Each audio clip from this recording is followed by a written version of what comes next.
Jesus Cristo cresceu em Nazaré. Vamos ver algumas razões por ele ter crescido naquele lugar. Primeiro, pela soberania de Deus. Deus quis que ele crescesse num lugar pequeno, uma aldeia de menos 600 pessoas, lugar humilde, simples, desprezível, ao invés de ser na capital, no palácio em Jerusalém.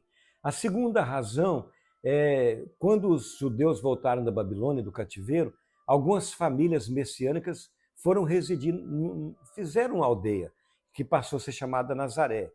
Tanto que José e Maria eram de Belém, mas moravam em Nazaré. Então, essa é uma segunda razão.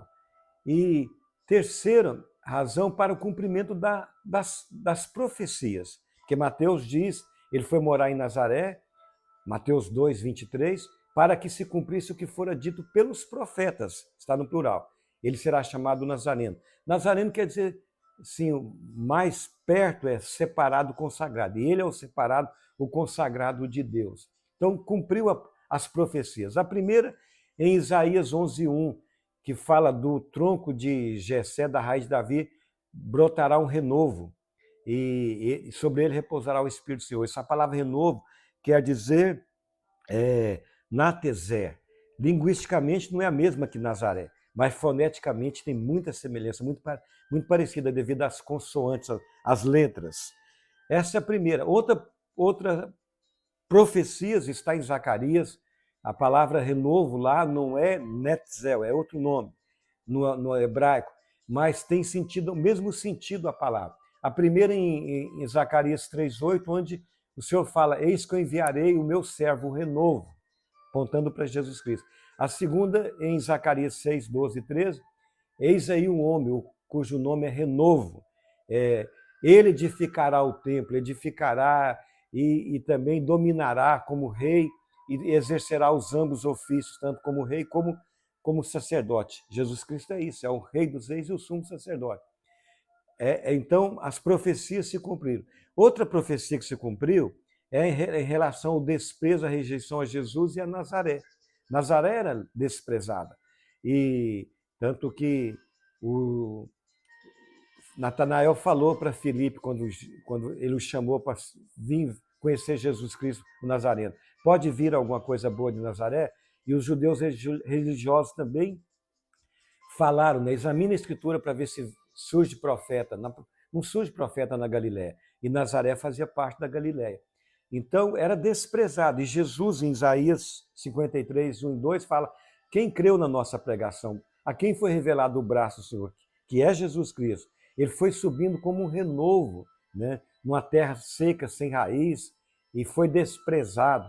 Então, há essa comparação, as profecias de Isaías e Zacarias.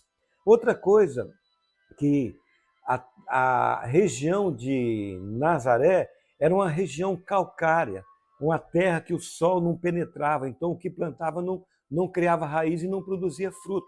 Mas vamos lembrar das árvores que figuram tipologicamente a Jesus Cristo. Por exemplo, a figueira, ele é a figueira verdadeira que dá fruto, que dá prosperidade. Israel tinha folhas, mas não produzia fruto, né? Dá doçura. A oliveira, né, que produz azeitona, o azeite, o poder, o Espírito Santo. Jesus Cristo é a verdadeira oliveira. E também a videira, Jesus Cristo é a videira verdadeira, que produz o único vinho novo, que é ele, que é colocado em odres novos, na nova criação, na nova humanidade. Então, ele também é o trigo que caiu na terra, morreu e produziu fruto, morreu na cruz e produziu muitos frutos, né? E também que se tornou o pão do trigo, o pão que desceu do céu, que dá vida ao mundo. Então, Jesus Cristo, naquela terra seca, que não produz, cresceu essas realidades que Jesus Cristo é. Outra verdade é que, por ser uma terra calcária, ela serviu para algumas coisas. Por exemplo, para fazer cimentar casas, Jesus Cristo é a verdadeira casa. E também a casa espiritual, a igreja. E outra coisa que usou para pavimentar estradas, pequenas estradas, né? Que ligava ali na Galiléia, ou então até Jerusalém, não estradas longas, porque a cidade era pequena, produzia pouco calcário, Mas Jesus Cristo é o caminho, o único caminho que conduz, é a única estrada que conduz a Deus. Portanto, pode vir alguma coisa boa de Nazaré? Pode sim. De lá veio Jesus Cristo, que é a figueira, a oliveira, a videira, o trigo, o pão, o caminho que leva a Deus Pai.